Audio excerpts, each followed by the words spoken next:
Are Americans prejudiced in their opinions about Africa? They most certainly are. How could they be objective about African Negroes while they are prejudiced against American Negroes? I disagree with you completely. I think that Americans are prejudiced for African natives and are very prejudiced against white people in Africa. Well, I'm getting confused. How can Americans be for and against Africans at the same time? Well, if I say anything, I'm going to confuse you still more. As an Ethiopian, I'm prejudiced against both white people and Negroes. Discussion are 4 high school students from 4 different countries in Africa. Let me introduce them to you now. Here is Amelia Day from the Gold Coast. Amelia is 18 years old. Here is Susan Rennie from the Union of South Africa. Susan is 17. Susan, those school uniforms, are they always that short? No, this is actually a dispensation. I'm a senior, but the other girls have to have them 3 inches above the knee. Very interesting study in native costumes. Thank you. Now let me introduce the boys, will you? Here our baby for tonight, 15-year-old Mesfin Venega from Ethiopia, and 16-year-old Boniface Offokaja from Nigeria. Now, let's start out by asking you what some of your own prejudices are. How about you, Amelia? Have you got any prejudices, say, against the Nigerians? Yeah, I have my own personal prejudice against the Nigerians. Coming from the Gold Coast, where there are many Nigerians, I think that I sometimes look down on the Nigerians as somewhat inferior to us. Because, you see, the Nigerians who come to the Gold Coast are mostly beggars. So that's my opinion about the Nigerians. This is funny. I don't see how you have a case against for this your proposition, or I say for this your stand. Actually, personally, I look towards the Gold Coast not as inferiors, but perhaps as people that are individualistic, are not working towards the communal effort towards the welfare of the nation. They, of course, have made great strides because they are a very small country, and yet you have all these differences in their country. Nesbin, how about your prejudices? You admitted to several at the beginning. Well, as I told you before, we have also our own prejudices against the African Negroes. We consider them as inferiors. We have, of course, our own reasons for saying so. Well, what are they, Nesbin? Well, first thing, we consider ourselves to be of the lost tribe of Israel and not Negroes. It's only that our faces are burned that we look like Negroes. And also, we've been ruling part of Africa for hundreds of years during the 16th century, and we ruled part of Egypt, Sudan, and as far down as Mozambique. Well, what about your prejudices against white men? Well, back home, if a woman marries a white man, she's considered mean, and when she dies, the priests never pray for her as they would do for any ordinary man. It's just considered as suicide. Why do you think they look down on the white people so much? Well, for the first reason, religiously they consider them unclean in heart because they eat pork, and that's prohibited in religion. Susan, you got any prejudices? Oh, I think I've got some pretty large prejudices. I think I'm very prejudiced against the foreign press, particularly the American press, because I've come up against a lot of discrimination myself while I've been here. As a South African, everywhere I go, particularly in the schools, at the moment I mention that I'm from South Africa, I'm discriminated against in the sense that, well, the picture in South Africa, the situation has been so badly distorted and so exaggerated because racial news is sensational news. And so journalists have so distorted the picture in South Africa that when I come over here, I'm looked down upon. And I've really felt this discrimination. I haven't been treated as just an individual and a human being. And I feel that the press is responsible for this. Well, I've been wanting to ask you a question for a long time. When we all came here, you just took to me. You like me very much, I can see, and I like you. But I know you are a South African, and I am an African. But why is it that out here you are very friendly towards me, but down in South Africa you don't do the same towards the Negroes that are living there. Can you tell me? Well, it's the whole setup. I mean, South Africa, we have a pattern of life which is different to any other country in the world. Because you have the white populations, and which came to the country in 1652, and they are much more highly developed, coming from Europe with European backgrounds and traditions.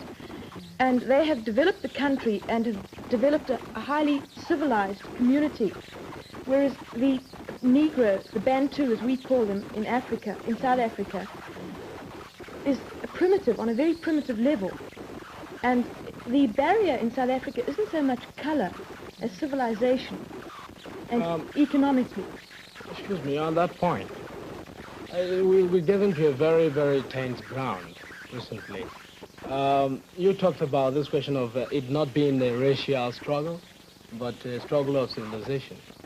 Well, personally, you see, I sympathize with your situation, because I couldn't live in a country, your economic position, and perhaps your future well-being as a nation might be in danger if you allow the strong-hearted, driving Africans to take over the government.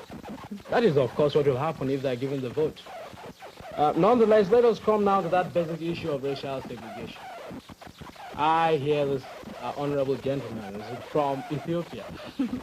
I think it's high time Ethiopians come to the side where exactly they are. I usually wonder, are you Negroes? You are not Negroes. You say you are not Negroes. Are you white? You're not white. What are you? Well, I told you the answer. We are not Negroes. We are one of the lost tribes of Israel. It's just because our faces are burned that we look like Negroes. I've got the point, you are lost. I think that makes a conclusive answer. I'm wondering if Susan and Mesfin have something very much in common. Neither one of you admit you're Africans, and yet both of you live in Africa and have for generations and generations. Well, I won't say that we naturally, because we're a different ethnical group, we're not Africans in the sense that the Negroes and other groups have actually originated in Africa. But I consider South Africa my homeland and my fatherland, and I always will. And there is a misconception that exists. Most people think that the white settlers came to South Africa and took the land from people who so. Oh, no, it is not, and I'll prove it to you. Who came to South Africa and took it away, as the whites came here to America and took it away from the indigenous occupants. In 1652, when the first white settlers arrived at the Cape, the Bantu, as they are now known, the Negroes in South Africa, were still coming down from equatorial Africa, migrating. And it's a fact that they had not yet entered what is now known as South Africa, the borders of South Africa. The only indigenous occupants in Africa, South Africa at that time, were the Bushmen, and they were exterminated by the Bantu coming down. Excuse me, Susan, on that point, I think you've read your history upside down. How come? Yes, you see, the exact thing that happened was that these Dutchmen, I think they were Dutchmen, they haven't got a place in their homeland. Oh, Not no, a means of living. I can just prove... Let me finish. All right, and then I can prove you how wrong your historical facts are. Oh, no, you know, your history is South African history. Mine is a bipartisan history. Well, this man came without any means of livelihood in their own country, with the economic background without any meaning at all. They came to South Africa. And the real fact is that as they came and there was an influx of these Dutch people from their unwanted homes, as there was an influx, the Bantus they were pushing the Bantus up into the country, till came the Zulu War, in which the Zulus were finally defeated in the most bitter and agonizing struggle they had against these Africans, you call them? Yes. I don't know where you get your historical facts from. I really I don't. got my historical fact from, I think, is it Mr. Trevelyan? He's in British history. Oh, that's far Mr. better George than... Trevelyan knows nothing then, and I'll say that. Because it so happens that these penniless whites, as you call them, didn't come out because they didn't have homes or because of any kind of persecution. They were sent out as officials of the Dutch East India Company to establish a refreshment station for ships passing around passing around the bottom of the Cape. just as the Dutch settlers were sent out to America by the Dutch West India Company to settle and to make a refreshment station here. Now, I think if you had to turn around to those Dutch settlers who came out and said that they came out because they were penniless, they'd be just as indignant as I am. And as you say that the white settlers came and pushed the Bantu back, Yes. It's a fact that the whites went into the interior of Africa and didn't come into contact never even saw a Bantu until 1795, which was practically 100 years, more than 100 years after they had arrived in South Africa. How did you have the Zulu War? What brought it about? The Zulus had already, by the time, I think you must have a look at a map. Zululand is very far from the Cape, where these people arrived. And in 100 years, within 100 years, after the arrival of the white settlers, the Zulus had by that time, the Zulus are a part of the Bantu group, had already come down to Natal. And then you got the two groups, the one coming from the north, the one coming from the south, and they met. And that's where you get the Zulu War. It was not even a clash in the sense you are taking it. It was even the British. It was a clash. The British in their benevolence, or in fact in their, because they've seen the facts that this thing is not good, they even were exercising a tempering force upon the people. Boniface, just to make things more complicated for you and Susan, I've heard a third interpretation of this, which might settle it. That was the fact that the Bantu were a migratory people.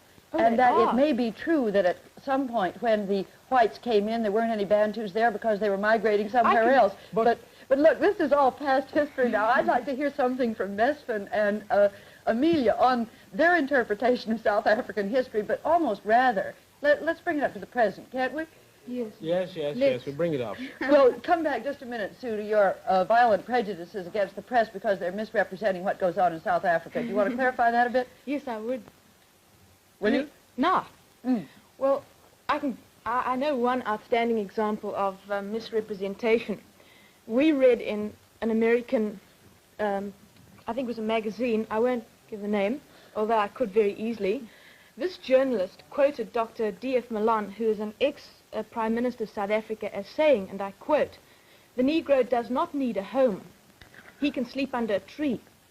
Well, not only is this absolutely fictitious, but he forgot to mention the fact that brick and concrete trees, known to most people as houses, are costing thousands, millions of dollars of the white taxpayers' money annually. What did you say? I didn't get the point. Said what houses? Well, you see, this journalist said that Dr. Yes, Malan... I got that point. You say what houses costing the government millions of dollars? I what said houses? Concrete and brick and cement houses for the Bantu peoples. But these are the Bantus that are working for you in the factories. How did you get the money? They got the money, they mined the gold, got the gold, and you sold the gold outside. You got the money and you say the money is yours. Of course you it can't is. do that's a contradiction, Look, please. we came along. We bought the machinery. We developed the mines. From where did you get the machinery from the mines in Johannesburg? Do you own the mines? No, we got our machinery. We got our machinery from Great Britain. From the money that was got with the diamonds and how did you get the diamonds out of the ground? No native labor there. How did you get the diamonds out of the ground? They weren't dug out of the ground. They were alluvial diamonds. No native labor there, my boy. What do the natives do? You know what, Suzanne, one point you must get right down to the crux of the matter, is that in this country, the Africans are really the backbone of your economy. And it is one of that cases where you get this question of man's inhumanity to man. And every day you come here to complain about misrepresentation in the American press. In the actual matter of fact, the American press is giving a fairly good view of the whole situation because they have a color problem themselves. Have you been to South Africa? I wouldn't even pay a penny to go there. Well, then, how can you talk? How can you talk? Because I have the facts. People come in there, get every people, no means of living. How can I go there? I want a house, I want a home, I want position in society. Well, look, they're getting it. They're getting exactly what they want. I'd love to hear from Amelia and Mesfin what if their picture of South Africa is the same as Boniface's. It should be the same. Wait. Well, coming from Africa myself, naturally, I would be a little embittered against the whites in South Africa because from what we hear, they are mistreating the Africans there. But personally, I have no preconceived ideas against the whites because, frankly, I haven't been there, and you can't always trust what you hear from people or what you read from the press. So I have no solid facts about South African problems. Actually, I myself am against the South Africans because, I mean the white people in the South Africa, because in whose house can one come and take away the property? Because what they are doing now, the white people are mining and taking the property for themselves, and that's what they shouldn't do, because the native people who are living there, they should have what is the property of theirs. Well, actually, before I came from Ethiopia, I was reading about this in the press, and they were pretty hot about it. They were against the white people. The same thing could happen to them, of course. On this oppression business, if you say the Bantu in South Africa are oppressed, how do you account for this fact? That every year, regularly, hundreds of thousands of Bantu and Negroes from other territories adjoining South Africa, such as Portuguese, East Africa, etc., are invading our country illegally in spite of the law. We've gone. Are they coming for oppression? They know what goes on in South Africa, and they come back year and year again. Those who have worked in South Africa and have been sent back, come back. Are they coming back to seek oppression? This does not answer what I am driving at. The Africans have the land. They were no, there before you. They do not have the land, and they were mine not the there gold. before us. All right, wait a minute, Susan. Let me get my point straight before you go. They mine the lands, they get the diamonds, you sell the diamonds outside. And when you get the diamonds, you say they are not to be given their own fair share of the quota. Have you read Cry of the Beloved Country? Yes, I have. How? It's a one-sided view. One-sided view, and it was written by an European. How could Europeans be having one-sided view about their own They're king and radicals king? in every nation. Radicals? You are radicals in South Africa, then? Oh, no, we're not. Look, Mesfin was just talking about, and all of you, about the importance of news about South Africa in the Gold Coast, in Nigeria, and in Ethiopia. I'm wondering whether news about racial problems in the United States also takes up a good deal of space in your countries. Does it in the Gold Coast? Yes, very, because after all, the Negroes come from the Gold Coast, and we feel very badly about what the Americans are doing to our Negroes. I know that one of my ancestors probably came here too, and from what I hear in the Gold Coast, the Americans don't give the Negroes a fair chance of activities here. For instance, they don't give the Negroes the same education as they give the white Americans. And also, for instance, a Negro wouldn't be permitted to ride on the same bus with a white man. As for me, I don't think that color, which is purely a natural thing, can be such a great bar to human understanding. And I think America is a democratic nation, as it calls itself. But this one thing really doesn't show it all very well as a democratic country. Amelia, you've been in the New York area for about a month now. Does the picture you had of America that you've just described correspond to what you've seen here in the schools and the communities you've been in? Well, when I came up here, most of the people in New York told me that segregation is only practiced in the South, but in the North, they have now begun to have integration. Well, I didn't think much about it, but one day after school, I went to a restaurant with a friend of mine, and she's an English girl, and we sat there and waited to be served by a waiter. Well, the waiter just came around, looked at us and passed us and went around serving others who came in after us. Well, I knew at once what he was doing, but my friend didn't know it. So she walked up to the waiter and said, "Well, we've been waiting here so long, won't you serve us?" The waiter just looked at her hard and then looked back at me. And then I told the girl that we better leave the restaurant because I understood it. But the girl was shocked, but I wasn't surprised because that was what I was expecting to find. And how about Americans, you, Mesfin? Well, in my country... No, I mean your experience with segregation here. Have you had any? Well, when I came to America, I was in Dwightmore High School, and I went for a haircut in the city. I looked up for a barber shop. I went there, and they told me they were busy. I went to a second one. The same thing happened, and to a third one, too. How about Dwightmore? Are there any Negro students there? Well, there are quite a lot of them. In fact, about 3-4 Negroes in the school. And they are well treated as the other white people, and I'm happy about it. In fact, one of the vice presidents of the school is a Negro himself, Linton Marsh. How about you, Boniface? Have you met segregation at all here? I've not met it. I think they must be pretty lucky. Because I've been looking forward to get the segregation against me, but I have not got it yet. It's an irony that the South African will get it and I wouldn't get it myself. Well, Susan really has felt some here. It's interesting that you're the only one who has not. Yes? What are we after now? I think we'll come back to this question of I think it was the United States racial problems. Well, I feel, of course, that the outlook here has continued to be better. You do? I do. But on the other hand, this racial segregation, which of course I do, and I'll always make that point clear, is an outcrop of insecurity in economic conditions, and also somehow low-pointed opinions and all that sort of thing. Provides other people with that same pretext by which they could criticize the United States. Asians and Africans can't understand why a country devoted to the greatest ideals of freedom and democratic government should expect to discriminate among their citizens. We didn't get to ask Sue whether in South Africa her newspapers play up racial news in America, too. Oh, yes, they played up a great deal. Well, naturally, we get all these stories about the riots at Clinton, Tennessee, and how they had to escort these people to school and bring out the National Guard and so on and so forth. Mrs. Waller, if I may interpret, Yes. I think there are more rats in the Johannesburg area, in the Negro area, than there are in Tennessee. Am I right, Susan? Oh, well, there are a couple of... Rats, yes. No, I wouldn't say riots. And wait a minute, in the Johannesburg area, you have only one telephone to the whole Negro population. Oh, rubbish. Yes. Where do you get well, your facts from? Facts from books written on countable times on South Africa. Well, that's We are not the only country in absolutely the world. ridiculous. That is absolutely ridiculous. Absolutely And true. I'll get this for you afterwards. There are not, I can All right, let me guarantee finish you. my question. One Let me telephone. finish my statement, please. No One wonder people telephone- are Let me prejudiced finish with so my much telephone, ignorance. please. One telephone in the whole Johannesburg district. Why? They don't want the That's not Africans true. to have a means of communication by which they could rebel against the people. I'm speaking from facts. John Gunter wrote that. That's absolutely ridiculous. And I think if you Ridiculous. try and... Oh, you didn't say it was wrong. It is ridiculous, It's but not wrong. it's wrong. That's It is wrong. ridiculous, but not wrong. That is no fact. Wait a minute, Mesfin Boniface, wants if to you get... have got your facts from one-sided...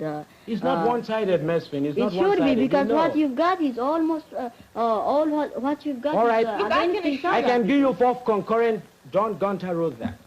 An African newspaper in Nigeria wrote that. A British paper wrote that. A Lebanese paper wrote that. Are all the world prejudiced against Well, you South can't Africa? so much criticize the country without actually going there and seeing what is happening, you see. I don't need to go there. I told you I wouldn't You pay a penny should. to go there. How because can I go we there? have come to America and we are looking what they are doing in America. We might have got false ideas of America. In I America, would the appreciate outlook it has if you- continued to be better. In South Africa, the outlook has continued to be worse. As a I matter of disagree fact- And that with you on exactly, that. I Ms. disagree Mesfin. with you. As a matter No, of that fact, we are exactly. progressing. Wait a minute, Susan. That exactly, Mesfin, is what, Susan, I think you better take care about this. When these Africans come to learn that they are really being discriminated, they are learning now. And when they rise, you know what has been imposed upon the people by law? Or what has been suppressed when you get the people really suppressed? When they rise, they shall throw away that same government. And you are... Well, let me, look, instead you've of- had your speak, I'm going to have mine now. It so happens that this apartheid, which you most probably have misinterpreted already, No, you misinterpreted just a it minute, yourself. let me speak, Not is me. working towards a solution in South Africa, and it so happens that there will be no riots, nothing like that. This apartheid policy, which I will afterwards speak to you about, seeing I think there's only very little time, is working towards getting self-realization and self-rights for the black people within their own areas. And I think if you make a careful study of apartheid, you'll see, and already they've started legislating in South Africa and spending vast sums of money. Within the next 20 years, we're going to have a solution to our problems. I've spent 15 years learning it, and every day I become more prejudiced against South Africa. I don't need to spend a day more. But And I think for you're getting your instance, facts from the wrong source. not That's all from I the can wrong say. source, please. You're getting your facts from the government laid out principles and practices Well, by which I racial live there. segregation will I be live there. I ought discriminated. to know. I don't want to You live live there. 7,000 miles away. How can That's you know? not better. I have a home, I have a house, I reading can walk anywhere I propaganda. have. Reading propaganda. Unfortunately, our time is running out. Let's keep that down. I'm wondering if anybody's got a final word to say on the subject of prejudice and where they come from. Yes, Mesfin? Folks, I understand I'm becoming an African, I suppose.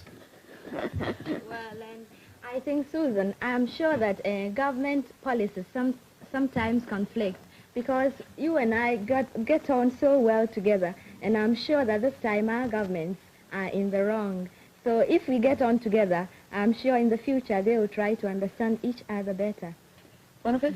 I think the important thing to consider is whether on the balance, the direction in which a nation is going is the right one. If two different, even contradictory opinions or points of views can be hospitable, exist in hospitality in the United States. You're talking about Amelia's point at the beginning now. At the beginning, yes. Yes, when she said that Americans, she was confused because they could be pro and anti at the same time. Yes. Can have hospitality in the United States. This is progress. It may not be, it is not weakness. The dynamism of a democracy that dynamism gives of a hospitality yes. to 2 points of view. I'm sorry, that's all the time we've got. We'll be back again.